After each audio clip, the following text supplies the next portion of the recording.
시대 세계는 목생과 함께 5분 만에 정리해 보도록 하겠습니다. 이 세계의 흐름과 고려사는 함께 봐야 돼요. 10세기에 중국의 패권, 즉 힘은 송나라가 있었습니다.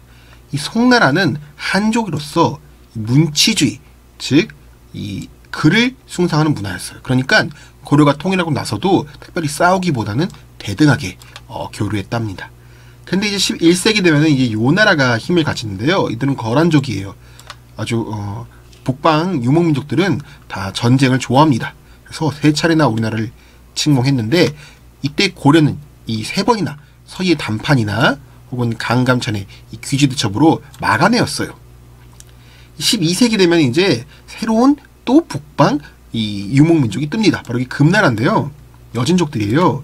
이들은 전에는 고려 아버지 섬기다가 나중에는 고려 무릎 꿇어라 이런 식으로 사대를 요구하는데요. 이때 고려는 이렇게 강했던 나라가 아니라 고구려를 계승한 나라라기보다는 송나라 마찬가지로 문벌 귀족, 즉 글만 공부한 귀족들이 잡고 있던 시대였기 때문에 머리를 숙입니다.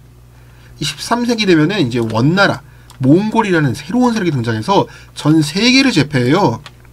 근데 이때는 이제 바뀌었습니다. 이 문벌 귀족들의 반발에서 무신들, 장군들이 들고 일어났기 때문에 이 장군들은 대모항쟁, 즉 죽을 때까지 싸움을 해서 나라를 지키려 했던 것이죠. 그러나 결국은 패전을 막을 내립니다만 이제 하나 자세히 보도록 하겠습니다. 이제 10세기 송나라와 고려 볼게요. 중국을 잠깐 보시면요, 이 당나라 엄청 땅이 크죠, 그쵸? 한족이었고 정복 제국이었습니다. 어마어마한 땅 보이시죠? 근데 이제 이 중국은 항상 분열이 있다 보니까 5대 10국으로 분열이 돼요. 이랬다가 드디어 송나라 때 이제 한족이 들어서고 아까 말한 문치주의, 즉 글을 숭상하는 문화인데요. 땅이 작아졌죠, 많이. 그렇죠? 예. 그러다 보니까 고려에게 어떤 힘을 행사하거나 과거에 당나라가 했던 것처럼요, 그럴 수가 없던 거예요. 서로 교류하고 대등한 관계였고요. 이 군사력이 약했으니까 이 거란이나 여진에 같이 맞서는 동맹 관계로 서로 유지를 했습니다. 11세기에는 이제 요나라, 거란이 힘이 세져요.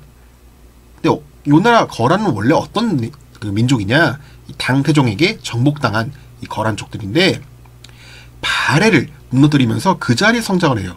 그리고 송해, 이 연운 16축을 뺏으면서 힘을 가지죠. 그러다가 요나라가 이제 고려를 누르겠다고 3차례 침공을 했는데 그게 바로 여요 전쟁, 고려 요나라 전쟁인데요.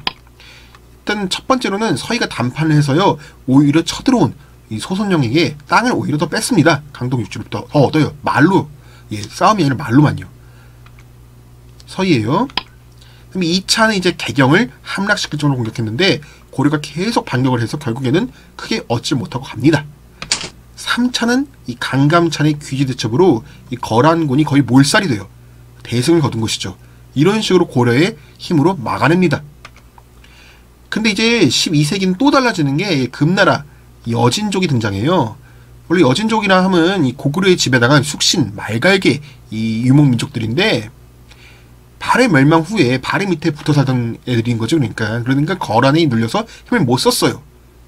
발해를 모시며 살았는데, 근데 이제 거란이 약해지면서 힘을 키워서는 한 번에 이 완한 아골타라는 이 왕이 정강의 변을 일으켜서 이 요나라도 무너뜨리고 게다가 이 중국의 북부 지방을 한꺼번에 점령까지 합니다.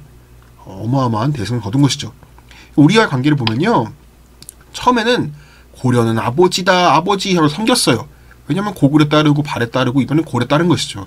그랬던 민족인데 중기에 이제 그래서 힘이 좀 커지는 것 같으니까 윤관이 직접 동북 구성을 개척하고 이 18만 대군으로 오히려 여진족을 한번 눌러놔요. 근데 그래도 그들이 정말 힘이 세져가지고는 나중에는 이렇게까지 커지니까 말을 바꿉니다. 아버지가 아니라 나의 동생이다 했다 나중에는 아예 더 자신이 최고가 되니까 고려는 나의 신하다 라고 바꾸게 되죠. 고려는 이에 굴복하고 맙니다. 아까 말했던 문신들이 지배했기 때문에. 이제 갑자기 근데 또 판도가 변합니다. 바로 몽골이라는 세력이 등장했는데 징기스칸이라는 역사상 최대의 정복자죠. 이 몽골 초원을 통일합니다. 그러더니 유라시아 대륙 대부분 제패하는데 한번 이 광경을 한번 보세요. 순식간에 한 세대 만에 이 거대한 대륙이 모두 몽골의 땅이 됩니다. 그래서 이제 보시면은 이제 고려와의 관계를 볼 텐데, 몽골군은 9차례 침략을 했어요. 대몽 항쟁인데 약 30년간 이 투쟁을 합니다. 그 당시 무신들이 집권했기 때문에. 근데 9차례다 보니까 버텨내지 못합니다. 또 보면 알겠지만은 버텨낸 국가가 아무도 없어요. 전 세계에 이 당시에. 그래서 그 왕도 강화도로 옮기고 했는데 결국에는 다시 돌아옵니다. 이 전쟁을 더 이상 이끌 수 없다 보니까. 근데 이제 남은 이 몽골 저항군들이 산별초가 되어서 이제 난을 일으켜요. 제주도 쪽에 내려가가지고. 하지만 결국에는 어쨌든 이게 끝나고 이제는 대신에 고려는 좋은 대우를 받아요. 고려는 몽골의 부마국, 부마라는 사위다 라는 것이죠. 그래서 고려의 왕은 몽골의 공주와 결혼을 했어요. 근데 이런 식으로 해서 꽤 대부분 나라들이 없어지거나 아예 삭제된 나라도 있거든요. 이 징기스칸이 심기를 건드리거나 해서요. 근데 고려는 이런 대접까지 받았으니까 나라도 없어지지 않았고요. 그래서 고려에는 몽골풍이 들어왔답니다. 뭐 설렁탕, 그다음에 무슨 이 연지곤지 이런 것들이 몽골풍 남아 있고요. 반대로 고려의 스타일, 즉 K-팝이죠. 한류를 유행시킵니다. 오히려 몽골 쪽에 이렇게 서로 교류를 하는 식으로 발전해 왔다 합니다. 다음에 그래서 이제 서희와 강감천의 이 대거란 전쟁을 한번 같이 배워보도록 하겠습니다. 그때 목생과 함께 그때까지 안녕.